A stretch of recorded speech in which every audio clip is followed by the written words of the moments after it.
ലൂക്കായുടെ സുവിശേഷം 8-ാം അധ്യായം 40 മുതലുള്ള വചനങ്ങൾ വായിക്കുമ്പോൾ അവിടെ നമ്മൾ കാണുന്നൊരു സംഭവമാണ്. ഈശോ 12 വർഷമായി രക്തസ്രാവമുണ്ടായിരുന്ന ഒരു സ്ത്രീയെ സുഖപ്പെടുത്തുകയാണ്. അവളെ സുഖപ്പെടുത്താൻ ആർക്കും കഴിഞ്ഞിരുന്നില്ല എന്നാണ് വചനം പറയുന്നത്. അതായത് ലോകത്തിന് അസാധ്യമായത് ദൈവത്തിന് സാധ്യമാക്കി തരാൻ പറ്റും. മനുഷ്യർക്ക് അസാധ്യമായത് ദൈവത്തിനും ദൈവകൃപ ലഭിച്ചവർക്കും സാധ്യമാണെന്ന് വചനത്തിലൂടെ കർത്താവ് നമ്മൾ ഓർമ്മപ്പെടുത്തുന്നില്ലേ? ഇതാ ആ കർത്താവ് അൾത്താരയിലുണ്ട്. 12 വർഷക്കാലം രക്തസ്രാവം ബാധിച്ച സ്ത്രീ യേശു കടന്നു പോകുമ്പോൾ ജനക്കൂട്ടം അവനെ ഇങ്ങനെ ഞെക്കി ഞെരുങ്ങി കടന്നു പോകുമ്പോൾ വിശ്വാസത്തോടെ അവൻ്റെ പിന്നിലൂടെ വന്ന് അവൻ്റെ വസ്ത്രത്തിൻ്റെ വിളിമ്പിൽ തൊട്ടവളാണ് ഈ രക്തസ്രാവക്കാരി സ്ത്രീ. എത്രമാത്രം വിശ്വാസം അവൾക്കുണ്ടായിരുന്നു നോക്കിക്കേ. എത്രമാത്രം വിശ്വാസത്തിൻ്റെ ധൈര്യം അവളെടുത്ത് നോക്കിക്കേ. ഒരു സ്ത്രീ ആയിരുന്നിട്ട് പോലും അന്നത്തെ കാലഘട്ടത്തിൽ ആ സമൂഹത്തിൽ അവളെടുത്തൊരു ധൈര്യം, വിശ്വാസം നൽകിയ ധൈര്യമാണ്. എൻ്റെ കർത്താവിനെ ഒന്ന് സ്പർശിക്കാൻ പറ്റിയെങ്കിൽ, അവൻ്റെ വസ്ത്രത്തിൻ്റെ വിളിമ്പിലെങ്കിലും ഒന്ന് തൊടാൻ പറ്റിയാൽ എനിക്ക് സൗഖ്യം കിട്ടുമെന്ന് അവൾ ഹൃദയം കൊണ്ട് വിശ്വസിച്ചു. ആ വിശ്വാസം അവൾക്ക് നൽകിയൊരു ധൈര്യമുണ്ട്. ആ ധൈര്യമാണ് അവൾ ഈശോയിലേക്ക് നടത്തിയത്. ആ ധൈര്യമാണ് യേശുവിൻ്റെ വസ്ത്രത്തിൻ്റെ വിളിമ്പിൽ തൊടാൻ അവളെ ബലപ്പെടുത്തിയത്, ശക്തിപ്പെടുത്തിയത്. അവൾ ആഗ്രഹിച്ചതുപോലെ അവൾ വിശ്വസിച്ചതുപോലെ കർത്താവിൻ്റെ സാന്നിധ്യം അവളിലേക്ക് ഇറങ്ങിയില്ലേ? മോനെ, ഇതാ മറ്റൊരു രക്തസ്രാവക്കാരി സ്ത്രീയുടെ അനുഭവത്തിലായിരിക്കാം നീ ഇപ്പോൾ ആയിരിക്കുന്നത്. വർഷങ്ങൾ 10 12 അറിയില്ല എത്ര നാളുകളായി ഈ ഒരു രോഗത്തിൻ്റെ ഈ ഒരു അസ്വസ്ഥയുടെ നടുവിൽ നിന്റെ ജീവിതം തള്ളി നീക്കുന്നുവെന്ന്. കർത്താവെ, ഈ ആരാധനയിൽ പങ്കെടുത്ത് പ്രാർത്ഥിച്ചു കൊണ്ടിരിക്കുന്ന, വർഷങ്ങളായി കൊണ്ടു നടക്കുന്ന രോഗപീഠകൾ മൂലം വേദനിക്കുന്ന മക്കളുണ്ടെങ്കിൽ പ്രത്യേകം ഇപ്പോൾ ഈ ആരാധനയിലേക്ക് ഞങ്ങൾ ചേർത്ത് നിർത്തുന്നു. ലോകം മുഴുവനും വേണ്ടി ഞങ്ങൾ പ്രാർത്ഥിക്കുന്നു. ഈ രക്തസ്രാവക്കാരിയുടെ വിശ്വാസത്തോടെ പ്രാർത്ഥിക്കാൻ ഈശോയെ നീ ഞങ്ങളെ സഹായിക്കണമേ എന്ന് ഞങ്ങൾ പ്രാർത്ഥിക്കുന്നു. കർത്താവിൻ്റെ വസ്ത്രത്തിൻ്റെ വിളിമ്പിൽ തൊട്ടപ്പോൾ വചനം പറയുന്നത് എന്നാണെന്നറിയാവോ? തക്ഷണം അവളുടെ രക്തസ്രാവം നിലച്ചു.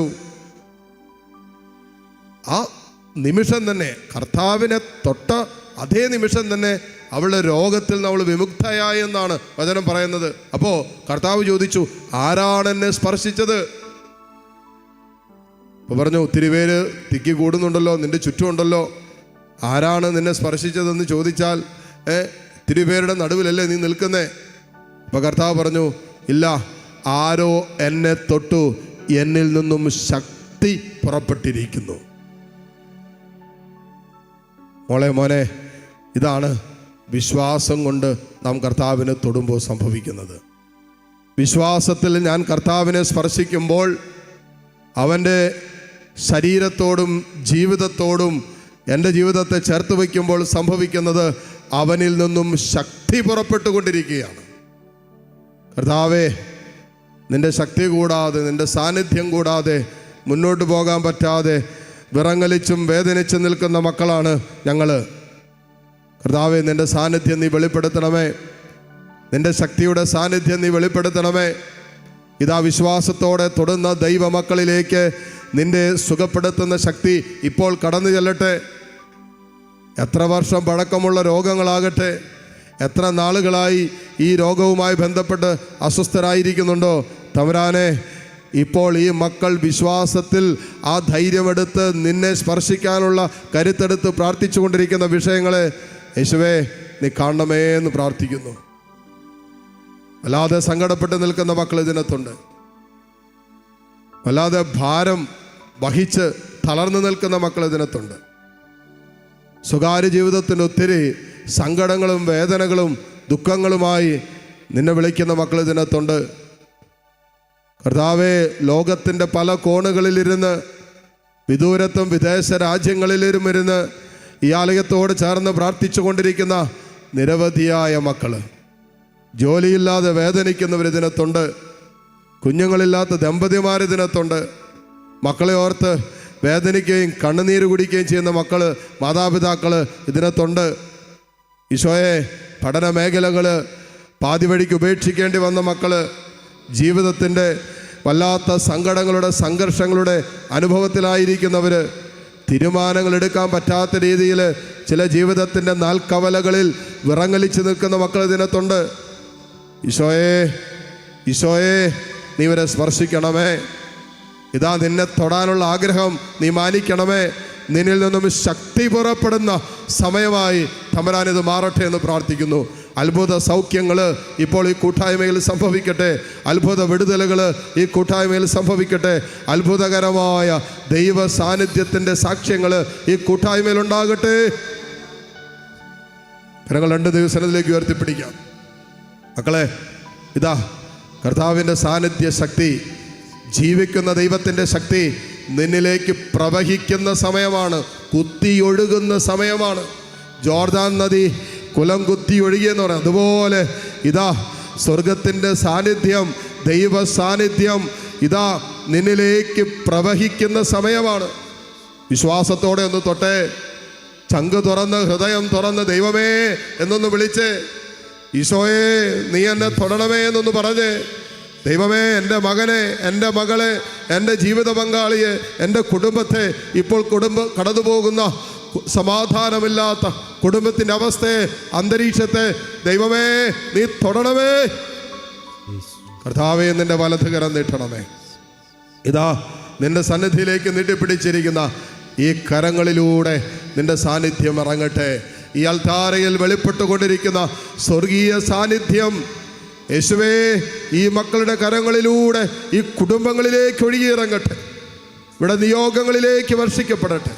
ഹല്ലേലൂയ, ഹല്ലേലൂയ, ഹല്ലേലൂയ.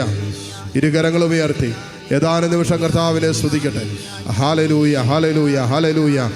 യേശുവേ ആരാധന, ആരാധന, ആരാധന. ഹല്ലേലൂയ, ഹല്ലേലൂയ, ഹല്ലേലൂയ. ഈശോയെ ആരാധന, ആരാധന, ആരാധന, ആരാധന. ഹല്ലേലൂയ, ഹല്ലേലൂയ, ഹല്ലേലൂയ, ഹല്ലേലൂയ. യേശുവേ ആരാധന, ആരാധന, ആരാധന. കർത്താവേ നിന്നെ ഞങ്ങൾ ആരാധിക്കുന്നു. യേശുവേ നിന്നെ ഞങ്ങൾ മഹത്വപ്പെടുത്തുന്നു. നിൻ്റെ സാന്നിധ്യം കൊണ്ട് ഞങ്ങളെ വിശുദ്ധീകരിക്കുന്നതിനെ ഓർത്ത് നന്ദി പറയുന്നു. നിൻ്റെ കരുണ കൊണ്ട് ഞങ്ങളെ പൊതിഞ്ഞു പിടിക്കുന്നതിനെ ഓർത്ത് നന്ദി പറയുന്നു. ഹല്ലേലൂയ, ഹല്ലേലൂയ, ഹല്ലേലൂയ. യേശുവേ ആരാധന, യേശുവേ ആരാധന. ഹല്ലേലൂയ, ഹല്ലേലൂയ, ഹല്ലേലൂയ. ഈശോയെ നന്ദി, ഈശോയെ നന്ദി. ഈശോയെ ആരാധന,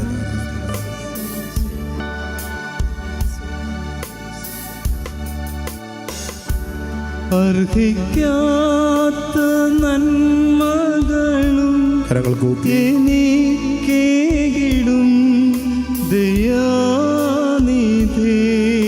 ഈശോയെ അർഹിക്കാത്ത നന്മകളും എനിക്കേകിടും ദയാനിധി. യാചിക്കാത്ത നന്മകൾ പോലുമേ എനിക്കേകിയോനി സ്തുതി. യാചിക്കാത്ത നന്മകൾ പോലുമേ എനിക്കേകിയോനി സ്തുതി. നന്ദിയോടെ ഞാൻ സ്തുതി പാടിടും എൻ്റെ യേശുനാഥ. എനിക്കായി നീ ചെയ്തൊരു നന്മയ്ക്കും ഇന്നു നന്ദി ചൊല്ലുന്നു ഞാൻ. ഇന്നു നന്ദി ചൊല്ലുന്നു ഞാൻ. കർത്താവിൻ്റെ സന്നിധിയിൽ ഈ നിമിഷങ്ങളിൽ സമർപ്പിച്ച എല്ലാ പ്രാർത്ഥനകളും നിയോഗങ്ങളും തമ്പുരാൻ ഏറ്റെടുത്തെന്ന് വിശ്വസിക്കുക. കർത്താവിനെ സ്പർശിച്ചപ്പോൾ കർത്താവിൽ നിന്നും രക്തസ്രാവക്കാരിയുടെ ജീവിതത്തിലേക്ക് കർത്താവിൻ്റെ ശക്തി പുറപ്പെട്ടില്ലേ? ഇതാ ഈ നിമിഷങ്ങളിൽ തമ്പുരാനെ തൊട്ട നിമിഷമാണ്. തമ്പുരാനിൽ നിന്ന് നമ്മളിലേക്ക് സൗഖ്യവും വിടുതലും അവൻ്റെ സാന്നിധ്യമൊക്കെ നമ്മളിലേക്ക് വർഷിക്കപ്പെട്ട സമയമാണ്. ഈ നിമിഷങ്ങളെ ഓർത്ത് നന്ദി പറഞ്ഞ് ആരെല്ലാം മനസ്സിൽ നിങ്ങൾ പ്രാർത്ഥനയുടെ നിയോഗമായി സൂക്ഷിച്ച് സമർപ്പിക്കുന്നുണ്ടോ അവരെല്ലാം ദൈവസന്നിധിയിലേക്ക് ഉയർത്താം. പ്രത്യേക നിയോഗങ്ങൾ സമർപ്പിക്കാം. ഈ ആലയത്തിലെ ശുശ്രൂഷകൾ അനുഗ്രഹിക്കപ്പെടാൻ ആഗ്രഹിച്ച് സ്തുതിച്ച് പ്രാർത്ഥിച്ച് ഈശോയുടെ ആശീർവാദം സ്വീകരിക്കാം. Hallelujah, hallelujah. ആരാധന ഞങ്ങളെ സ്തുതിക്കുന്നു, ആരാധിക്കുന്നു, മഹത്വപ്പെടുത്തുന്നു. ഈശോയെ ഞങ്ങളെ ശരണപ്പെടുന്നു.